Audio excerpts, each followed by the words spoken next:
Hey guys, so I thought we could just do a bit of a car vlog today. I'm pretty excited. I don't know what that was. I had like my ponytail stuck on my neck, so that weird little head bob there was getting my ponytail off my neck. Yeah, I just thought we could do a bit of a car vlog today because this car, I can actually prop my camera up right here. So I'm leaving Wabash now. I just had lunch with the hubby. I think today is April 14th, so you guys probably won't even see this until May. Reason being, I'm trying to get, like, I'm trying to film ahead essentially because the baby is due in July, and I would love it if I could take July and August off of YouTube and not worry about my channel and know that there's going to be videos for you guys to watch. So pretty much all my videos you guys have been watching for like the past month have been pre-filmed. I've been doing pretty good at getting about a month ahead. It takes me about a week worth of filming and editing to do about a month's worth of videos. As you've noticed, I've done, or maybe you've noticed, I don't know, but I've been putting videos out on like an every other day basis, which leads me to having 15 to 16 videos a month that come out. But I feel like that filming schedule seems to work pretty good. You guys seem to like that fairly well. I feel like I get more views on my videos when I have it on an everyday basis, so I'm guessing it just gives you guys longer in between my videos to watch it. So let me know what your thoughts are down below. I feel more comfortable with an every other day filming schedule. I was trying to do every day there for a while, but I feel like I was running myself ragged and could never get ahead. I feel like every day I was like, wake up, film a video, edit a video, upload a video, and I feel like that's like all I did all day, because some videos, depending on the length of them, and also depending on my internet speed for that day, I have AT&T, and I don't know that I love AT&T, I gotta be honest, as far as internet's concerned. I love them for cell phone, but I think their U-verse leaves a little bit to be desired, more or less. But anyways, yeah, filming ahead, I feel more confident with that. I feel like I can do a lot of filming in it. I feel like I can dedicate like a few days worth of time to like film a bunch of videos and work on editing. Because like I said, sometimes it can take several hours to get a video edited and uploaded. I don't feel like my editing takes that long because I don't really do anything that fancy with my editing. But anyways, yeah, leaving Wabash now because I just had lunch with my hubby. Went to Bob Evans. It was pretty good. I got their one of their chicken salads. I think it was the Cobb grilled chicken salad in a bowl of their potato soup, which their cheesy potato soup is freaking amazing. But they gave us like giant bowls of it. Like, oh my gosh, I feel like if I hadn't gotten a salad, I probably would have just asked for a to-go box for whatever else it would have been that I would have ordered. Because normally they don't give us that big of bowls. They normally give us an option between like a full order and a half order. And this lady didn't ask that. She only asked that as far as like our salad sizes go. And we ended up getting like giant bowls of potato soup, which we ate all of because it's so good. So I couldn't eat all my salad, but salad's one of those things I don't like to take with me because I feel like it doesn't hold up well in a to-go box. So I just ate what I could there at the restaurant, and then I took my banana bread with me that I got with my salad. But that was pretty good lunch. I like Bob Evans fairly well. It's weird, like I never really did Bob Evans like in my town. Like I never really go, but I'm getting the burps. Anytime my husband and I go out to eat, we go to Bob Evans there in Wabash quite a bit. Last time we went out to eat, we went to Ponderosa because they're closing, and oh, you're falling. Yeah, last time I met him in Wabash for lunch, we went to Ponderosa because they're closing, but I think there's a reason why they're closing. It wasn't very good. I wanted to go more for the nostalgia of it. I hadn't been to Ponderosa in probably 5 years or more. And the one in my city closed like when I was a kid. So the last time I went was with my cousin. It was before I even met my husband. And we went to the one there in Wabash. Her and I worked for a company that had us doing food samples. They had contract with Sam's Club, Walmart, and what was it? Kroger? It's Kroger. And they had us in the Wabash Walmart that day. So we went to Ponderosa for lunch. and it was good that day, but that was 5 years ago, and now they're closing. And my husband and I went, and my husband actually got sick from the food, and the food was like questionable. Like the salad, which I ate mostly salad, was kind of limp and watery, and the French dressing was thick, like think pudding cup thick, like pudding thick. Yeah, it was weird. And then the macaroni and cheese and the dinner roll were both really sour. And I had a bite. Oh, you're falling again. I had a bite of each of them, and I didn't finish either because they tasted sour. I was like, that's not right. My husband ate all of his dinner roll and all of his mac and cheese, and he had more food. I didn't eat a whole lot from there just because, like I said, a lot of it didn't look appetizing. It kind of looked like they're getting down to the bottom of the barrel, and they're like, oh, look, these have been in the freezer for 6 months. Let's use them now. So I mostly just ate the salad.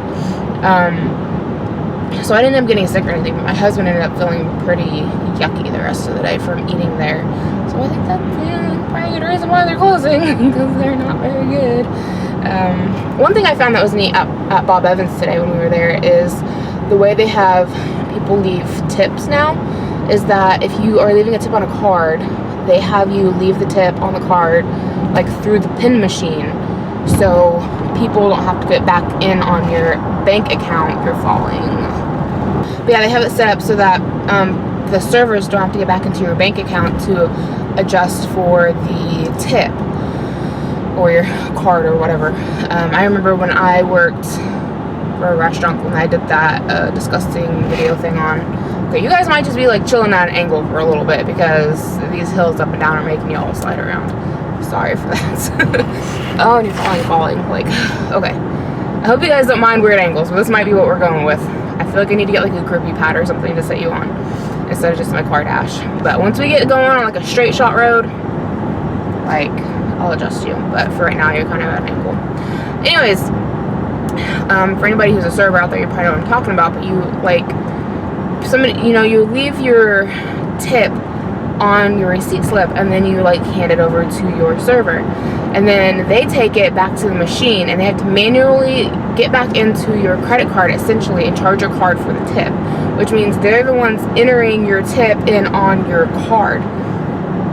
And if they wanted to, it is very easy to put in whatever the hell numbers you want, and if the customer doesn't keep the receipt and doesn't pay attention to the account, they might not catch it. Like, say you leave somebody a $5 tip, well, they could go in and say you gave them a $7 tip or a $10 tip, and if you don't pay attention to your account, it's gonna go through.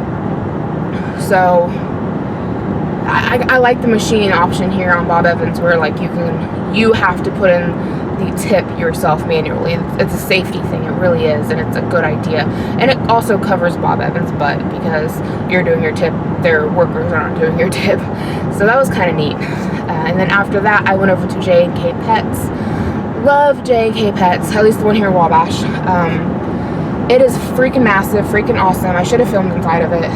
But I went in there to get some Java Moss because I want to do a Java Moss wall in the back of my fish tank. And if anybody's interested in knowing what that is, I'll probably make a video on making the Java Moss wall. But you can also YouTube it. There's tons of videos out there. People who are way better and way more advanced with aquatic plants than I am. This is just a new hobby that I'm dabbling with. I'm going to try adjusting you guys. See if you don't fall over again. Anyways, I wanted to get some Java Moss to make the Java Moss wall. But they didn't have any. They did, but it was dead. And I asked the lady, I was like, do you guys have any more? And she's like, yeah, this right here, this is the last of it. It's like a little tub of Java Moss, which for the price, it's not bad considering you get it in stores. But it was dead, and I'm like, well, isn't that dead? Like, I asked her that. And she goes, oh no, it's alive, it's just looking a little brown. And she pulls it out and she shows it to me, and it's like, yeah, there's a couple of green leaves left, but majority of it is brown. I'm like, bitch, that's dead. I would be throwing that out. That's how some of my dwarf baby tears are looking in my fish tank. And I throw them out. They're dead. I'm not sitting there fooling myself thinking they're suddenly going to come back to life and grow all over my tank. Dead is dead. Brown plants are dead when they're, you know, it's supposed to be green. So I may just give up on the Java Moss and go to my local pet store. because they've started selling aquarium plants as well, which is where I got the dwarf baby tears. But they don't have Java moss. They have, I forget what it's called. It's called I want to say it's the peacock moss, but I feel like that's not it. I feel like it's the angel hair moss or something. Is that even a thing? Or I don't know. But at this point, I'm like, I just want to create a moss wall. I'm not really sure why I was so adamant it had to be Java moss. I don't know. I was at the other pet store the other day because I got some ghost shrimp or glass shrimp, whichever you want to call it, and I got it from there, and they had the moss I was talking about, which I'd seen it there before, and I was like, no, that's not the kind of moss I want. Well, I was looking at it again today, or not today, but the last time I was at the pet store, and I was like, that's actually kind of pretty. I don't know why I was so against it to begin with. So I'm thinking about just going there and getting it, and it looks like it's growing really, really well and taking off. The fish area at my local pet store, it's like a personally owned pet store. It's called Critter Corner, and the fish area is kind of dimly lit. There's like lights in each of the tank, but like the area that it's at, it's kind of dimly lit. It's really neat walking through it. So the moss they have in there is taking off and doing really good in this particular tank that they have it in. So I feel like it's gonna do well like the Java moss, because Java moss supposedly does really well for beginners with beginners with plants and stuff like that. So I'm gonna get that and see. But yeah, I'm just heading home right now,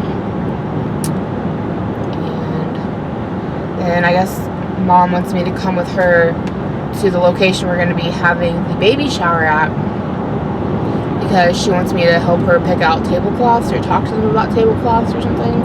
So I don't know. So we're going to go up there today and look and see about all that stuff. And then I think she wants to look at invitations and everything, and she took her dog to get groomed at Petco and has me nervous because I've always groomed Misty. I think there was one time when I didn't groom her, and she took her to Petco and she looked like a chopped up mess. And they charged my mom like $45 for her, and she looked awful, like seriously awful. So I don't know, but it's getting really hard for me to groom.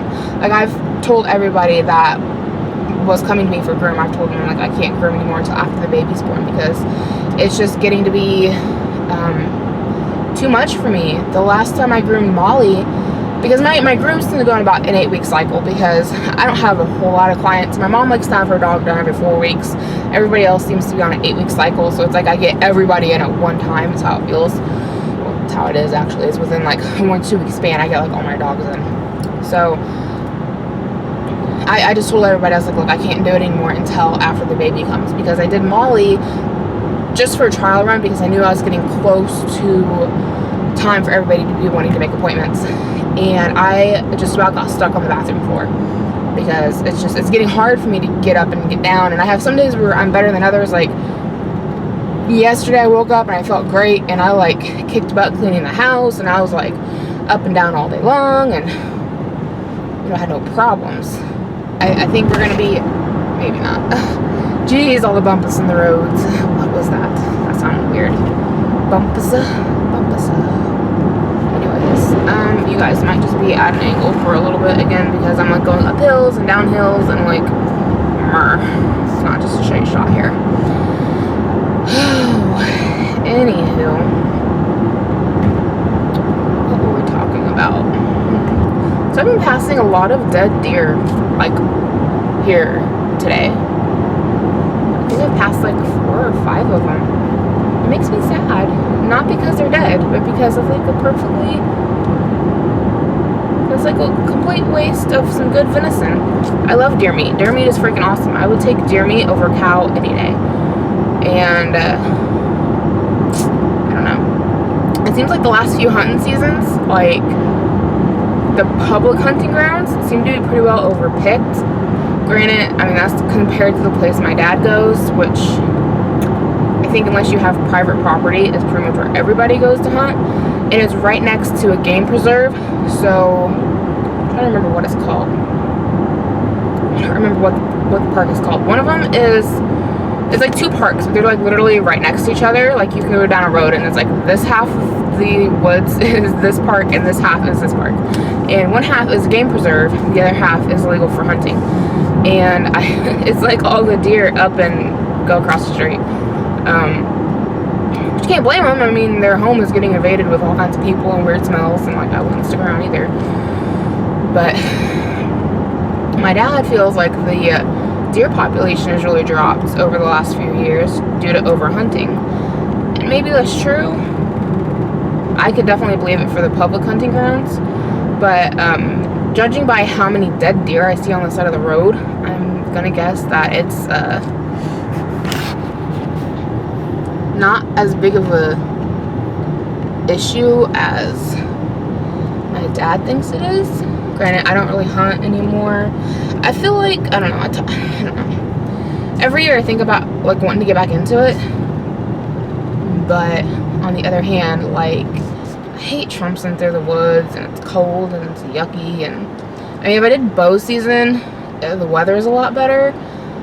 But I hate sighting in a bow. I like it once it's sighted in, but I hate sighting in a bow.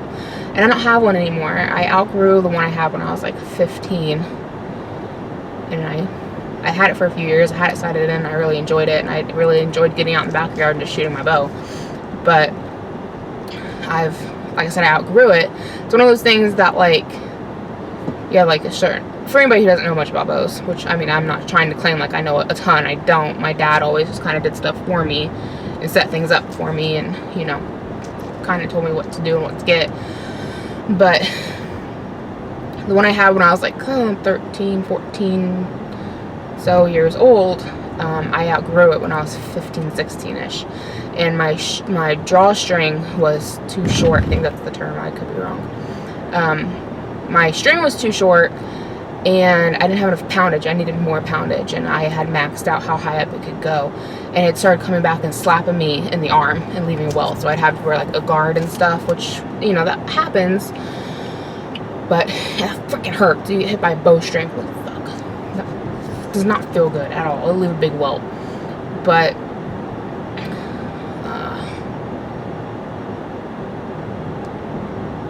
losing train of thought again. Yeah, if I would take back up bow hunting, I could hunt during better weather. But I really don't enjoy bow hunting. And I don't mind muzzleloader hunting, except for it's so cold outside, which the last few winters haven't been that bad, honestly. And I probably should have went hunting last year. And I wanted to, but I wanted to hunt last year, but I wanted to hunt on my, you guys are falling again. I wanted to hunt last year, but I wanted to do it on my in-laws' property, but I wanted to do it with my dad. And we had permission from my in-laws to hunt their property, but like my dad never went and scouted it out. And like, to be honest, I don't know anything about scouting out an area to hunt. It's not something I've ever done before. It's something my dad would always do, and then him and I would go hunting. Which, I mean, I've never, other than squirrels and some birds, like I've never actually killed anything like big. Like, you know, I've never got a rabbit, I've never got a squirrel, I've never got a rabbit, I've never got a deer, even though I've been deer hunting and rabbit hunting, which I freaking hate rabbit hunting. I did rabbit hunting once or twice, and oh my gosh, that's like, I don't know how people do rabbit hunting. Rabbit tastes good. I like eating rabbit, but I hate hunting it. Hate it with a passion. Oh my god. And the one time not one time, it was like the last time I went rabbit hunting, I went with my dad, his buddy, and his buddy's son. And I think I was 9 or 10, maybe 12 at the oldest. And his son was about the same age as me. And we were, you know, trumping through the woods. I felt like we like hiked all day long and never seen anything. And we finally jumped a rabbit in some brush. You guys fell over and I had to like stop and adjust everything. But we finally jumped a rabbit, and the dang thing ran across my foot, which I hadn't gotten a shot at it. Like, I was kind of already over the day. I wasn't feeling it. I don't like trumping through the plowed fields, especially in the clothes I had to wear. Hunting clothes were not made for girls or women. At least they didn't used to be. And I was just always so uncomfortable, and I just never really enjoyed it, to be honest with you. Just because I was so uncomfortable.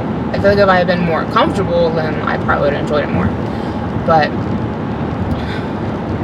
I was just kind of over the day, and we finally jumped a rabbit, and my dad's buddy's son had aim on it pretty much, and was just waiting for a clear shot.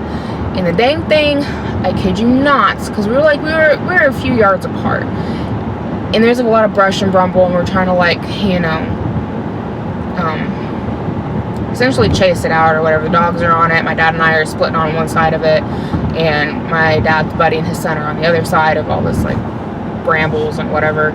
And the thing jumps out and runs across my freaking foot, and I look up, and my dad's friend's son has the gun pointed on the rabbit and is following it as it runs across my foot. And when it ran across my foot, if my foot hadn't been there, it would have been a freaking perfect shot on the rabbit. And that just freaked me out so bad to have a gun pointed at me. Like, oh my gosh, like, if he had gotten, and like I said, we were kids, we were like 10, 12 years old. Granted, we have grown up with guns, hunter safety courses together, like, you know, actually I don't remember if he went to hunter safety course same time I did or not, but I knew he had the hunter safety course.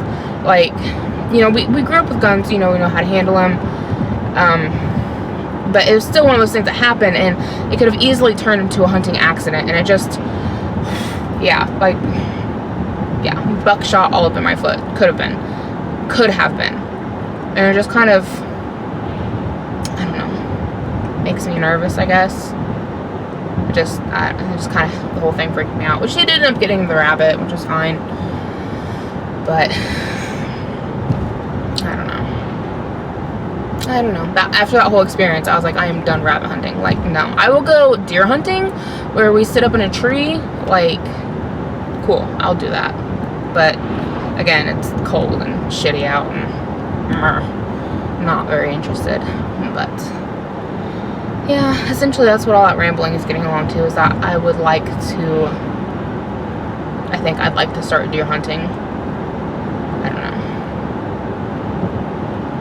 I kind of feel like my in-laws' property isn't that big, but my brother-in-law hunts it every year, and he always gets, like, at least a couple does or something.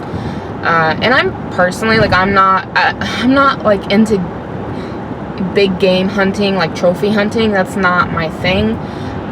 When I hunt, it's for food. I want the food, you know. It's a hell of a lot cheaper to get a deer and process it yourself. I mean, because a deer tag, I think, is like $25, and it's a heck of a lot cheaper to do that. I mean, you gotta do the work for it, but it's a hell of a lot cheaper, and it can feed your family, versus spending $10 per pound of freaking hamburger at the store or whatever. We hardly buy hamburger anymore just because it's so expensive. We normally just do pork chops and chicken, because it's insane.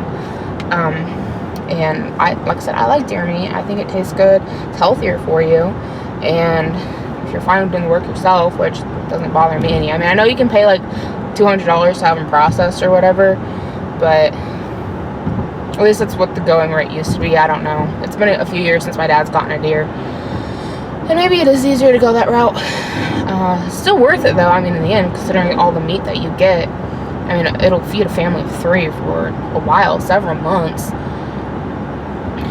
But you can get sausage, you can get hamburger, you can get steaks, and it all cooks up just as good. And I mean, some people don't like it. They say it tastes gamey, but I grew up on deer meat. Like, I don't recognize the difference between, I know there's a difference between cow and deer. I can taste a difference between cow and deer. You know, just the way you can taste the difference between, you know, pork and chicken, or, you know, whatever. There's a difference. But I don't understand the wild gamey taste people talk about. I've never, like I said, I grew up on deer meat. I don't notice a difference, and I like it just fine, and my husband doesn't seem to mind it, and I don't know.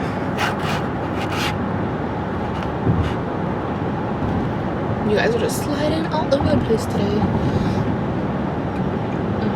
Oh, I'm getting the burps in like the worst way, seriously. I swear this is pregnancy related. But yeah, I guess what I was saying was that my in-laws' property, they have a lot of acreage. Well, they have a few acres, and they have this, like, y'all are about to chill here on the slide again because we're going downhill and y'all are just gonna slide everywhere. But they have a couple of acres of like, I don't want to call it farmland, but they have this strip. It's like they have like 2 or 3 acres that sits in the middle of farmland, and then on the side of the farmland there's like a creek or a brook or whatever you want to call it that runs the length of it, and it's wooded. So it's like, I don't know, a few acres, or a couple of football fields length that is theirs for hunting, pretty much, if any of that makes any sense.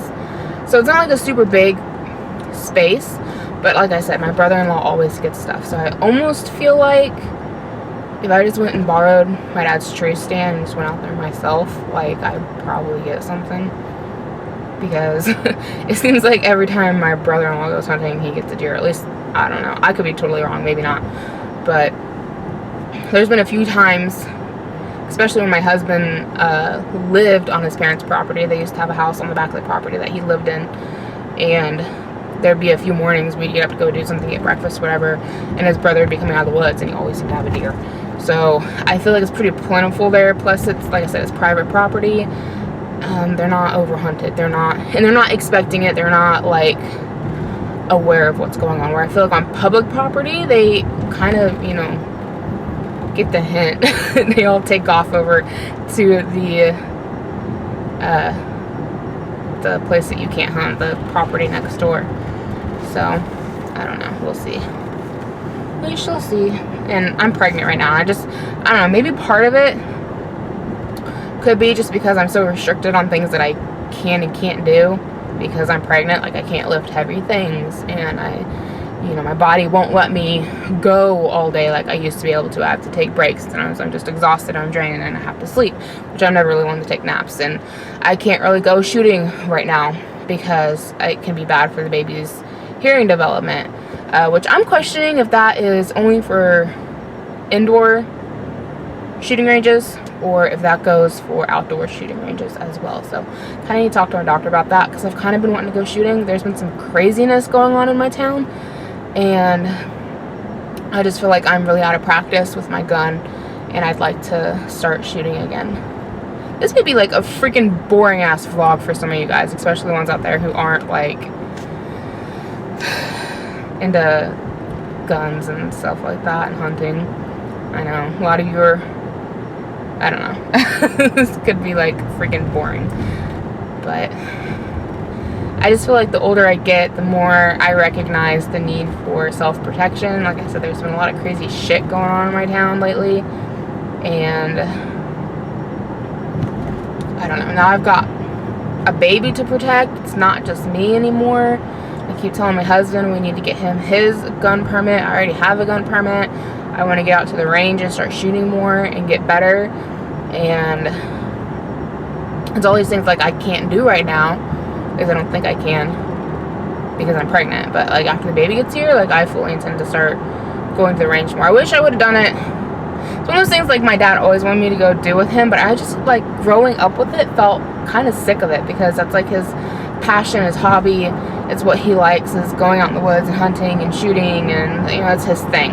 And he always wanted me to do it with him, and when I was a kid I always did it, even though I never really cared for it. I mean, I liked going shooting part, that's always fun. It's the hunting part I'm really getting at. But as I got older, he got more and more into wanting to do like practice drills for like if you need to if you're in a situation where you have to quickly draw your firearm or something. And I hated those. I just thought they were so boring. I didn't like them and I didn't want to do it. But now that I'm getting older and now that I feel like I have somebody that I need to take care of and protect, I can recognize the benefit in it. Whereas before it was just me, and I don't know, I just I was young and dumb in my early 20s. And looking back, I just wish I would have taken it more seriously and that I would have gone with him more to the shooting ranges for practices. But I don't know. We're nearly back to town now, and these angles are freaking shitty as hell. So I think I'm going to go ahead and wrap up this vlog. Sorry if it was totally boring. But if you guys enjoyed it, go ahead and give it a thumbs up. Let me know your thoughts in the comments below. Subscribe if you're not already. And I will talk to you guys in my next video.